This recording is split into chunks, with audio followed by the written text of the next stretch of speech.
We finally graduated from college, but we're all back together with Gary Klein and Bill Plaschke. I'm Lindsey Thiry for the Los Angeles Times. Of course, it's a very exciting time for the city of Los Angeles. The Rams are back. They've traded up for the #1 pick, and everybody wants to know, Gary, who's it going to be?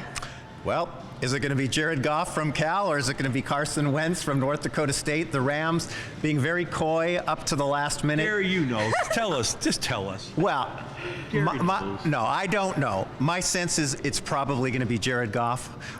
We won't know until they announce it, but that's my sense of what's going to happen. Bill, Goff's from California. Of course, Carson Wentz from North Dakota State. Which guy's more L.A.? You know, more LA, the better story is Carson Wentz, frankly. I know Goff's from California. He's from Northern California. That's not LA, Lindsey. Carson Wentz is more of a Roethlisberger type, more of a bootstraps type. He's more Hollywood. He's more of a drama. There's a better backstory to Carson Wentz. So he's the better story. I can't judge who the better football player is. I have no idea. Gary, none of us have any idea. But I think Carson Wentz is a better story.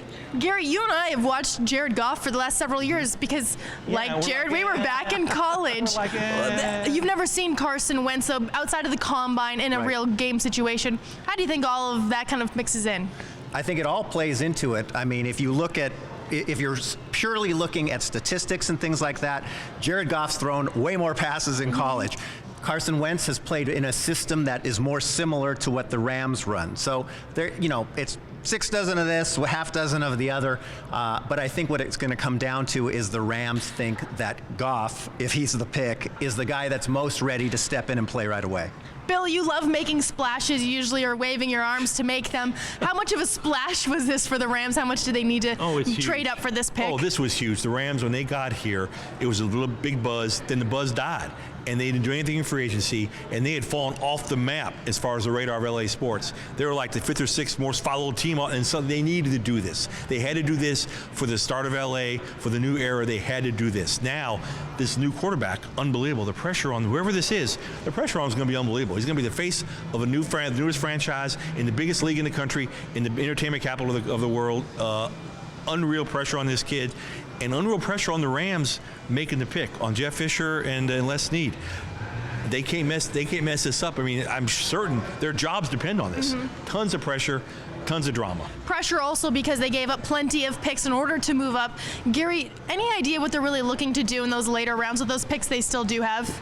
I think they're just going to look for value there, but really I think the drama is still going to unfold because the Rams, with Case Keenum, with Nick Foles, Sean Mannion still on the roster, and now you've got a new quarterback coming in, something's going to happen with Nick Foles. I'd be very surprised if he's on the roster when the season begins, and I think when the Rams get into day 2, we asked Les Snead about it today, if there's been discussions going on. There's no question once quarterbacks started getting drafted and when teams really look at their needs, that Foles and possibly Keenum are going to be in play for the Rams to acquire more draft picks. All right, but Gary, do you think anybody really gives a darn about Foles or Keenum? No offense.